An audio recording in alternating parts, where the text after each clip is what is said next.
it's Rebecca here from Precious Pages Papercraft, and today I'm designing a layout for Bramble Fox using the March Fox box. It's my first layout with this Fox box, and I have to say I think it's my favourite ever. Obviously if you're a Fox Box Plus subscriber, you'll have this coming your way soon, along with a stencil and a set of paper snips, so exciting things for Fox Box subscribers. I'm going to be using the kind of bluer tones from the Fox box today. I've kind of divided it into two halves. So I've got the blues and then I've got the pinks and yellows. And that's just me personally, how I feel like using them. But I'm going to be using the sort of turquoisey teal coloured Loving title and also the heart photo. And I'm going to make my title Loving This Photo.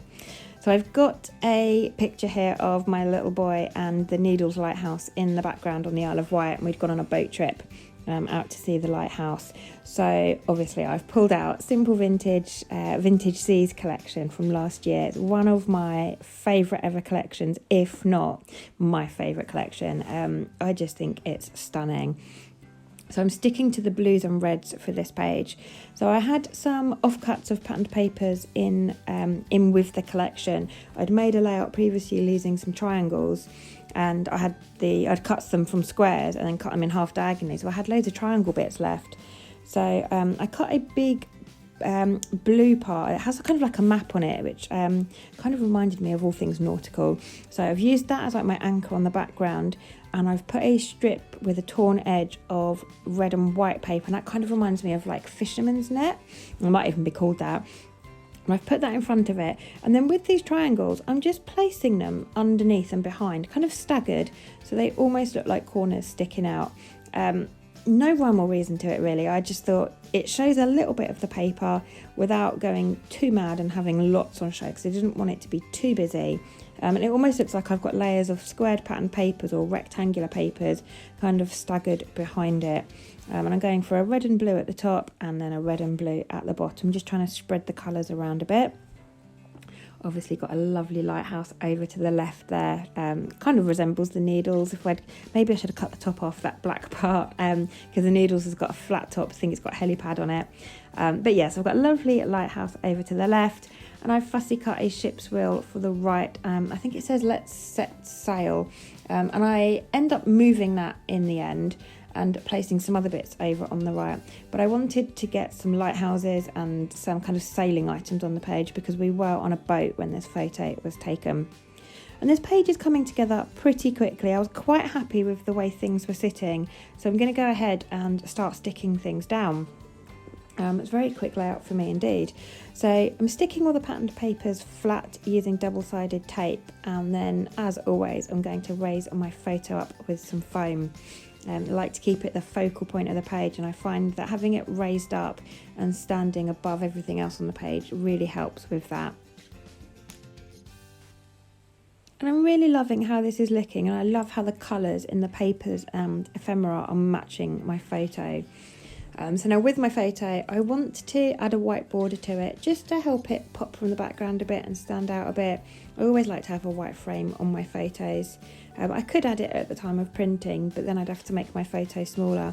So I tend to just add it as a layer after. And that also helps to make the photo a bit more sturdy, as photo paper is quite flimsy, isn't it? So I like to have that layer of thick cardstock behind it.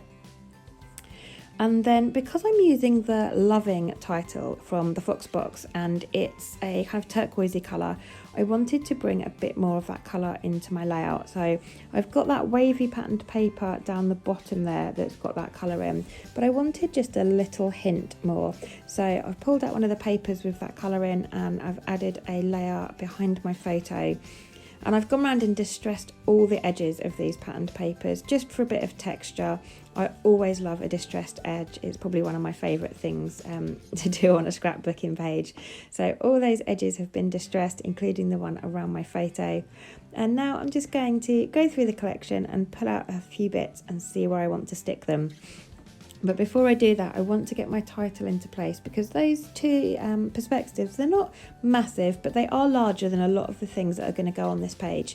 So I want to make sure I leave some space for them and they show up against the colours behind them. There is no point in me putting that photo perspective over on the right hand side where I've got that dark blue paper, because it's just not going to show. So I'm going to have my title sort of going underneath my photo, and I've got loving and obviously the heart photo, and then I'm going to use some alphabet stickers from my stash to make up the word this and have that in between. So I need to make sure I've got some space for that. And I like how that is looking underneath. So now I'm just adding a few bits either side of my photo to build up some clusters. So I've moved that Let's Set Sail ship's wheel over to the left with my lighthouse now, and I've got a lovely little blue starfish over there just to bring in a little bit of blue. And then over on the right I've replaced that with a life ring, like a buoyancy aid, and also a little ship. So we were sailing obviously, so that works really well with my photo. Definitely wanted to get a boat on there. And again, another little starfish on that side. And I had a die cut red piece of, I guess it's like seaweed, that I've put over on the top left there, just coming out just to kind of plug the little gap there. But to balance the page out, I love kind of symmetry and patterns and things, so I needed in my head to have another one over on the right. So I've just used one from the sticker book, stuck it to some white cardstock to make it a bit sturdier, and then I've stuck that over on the right hand side, so they're going kind of diagonally through my photo. And I really love how this is looking, so I'm now going to get all of those little bits stuck in place. Most of it is going to have foam or foam pads behind it, just to bring in a lot of dimension. It's another favourite of mine. Texture and dimension are two things you will always find on my layouts. It does mean that when it comes to eventually putting my layouts into albums, I don't get as many in the albums as some people might. But that's okay, it's fine. I just have to keep getting albums. But it makes me happy having lots of texture and dimension. And I say finally putting them into albums because I think for the last 2 years, layouts have been building up in my scrap room on shelves, in piles and in pizza boxes. So nothing from the last 2 years has actually made it into an album yet, which is disgraceful. I will get round to that, I promise. But I'd rather be scrapbooking, so it just never gets done. Anyway, back to this layout. I'm using here one of the epoxy flare stickers from Bramble Fox. I just gave you a quick close-up of them a second ago. And I'm using one of the stickers from the Simple Stories sticker book because they work really nicely with those. So I've punched that sticker out. I've stuck it onto some white cardstock first of all, punched it out with a 1-inch punch, and then I stuck the epoxy sticker on top, and then that gives me a lovely domed epoxy flare, and I love how those look. And they're a really cheap product to buy at Bramble Fox, but I just love the way they look on a page, and it's just a lovely texture to have. So definitely recommend those. Have a look at those in the store. I will leave some descriptions. I will leave some links in the description box below to the Bramble Fox shop, so you can head over there and shop for lots of goodies. I know Morak has added loads to the store this month, so lots to choose from. And then just to finish off my title, I've pulled out some, I think these are Pink Fresh Studio alphabet stickers, and I'm just selecting the red ones to spell the word this. I'm popping it in between my perspectives there. And I've stuck my perspectives down with glossy accents. It is my favourite adhesive to use for them. It takes a little while to stick, like just a minute or two, but it is a super strong hold and they're not going to fall off my page at all. So it is the adhesive I tend to use with those. And behind the epoxy flare, sometimes I use it, but on this layout I've added some foam pads behind it to raise it up. But those hold really nicely with foam or glossy accents. And then just to finish the page off, I'm just going around just to bring in some more dimension, all the corners and edges of pattern papers, and just adding a foam pad behind them just to raise those edges up. And that is me finished. So thank you very much for joining me today. I hope you've enjoyed the layout and the process and it gives you some inspiration. Don't forget these perspectives are from the Foxbox. You'll need to be a Foxbox subscriber to get them at the moment. They probably will be added to the store next month. So if you're not a subscriber, either consider subscribing because it's fantastic, or you'll have to wait a little longer, I'm afraid.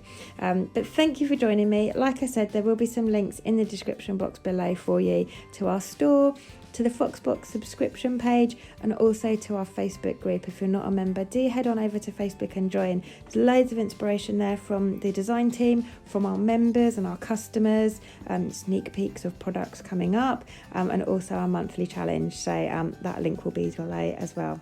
But thanks again for joining me. I hope you've enjoyed it, and I'll see you next time.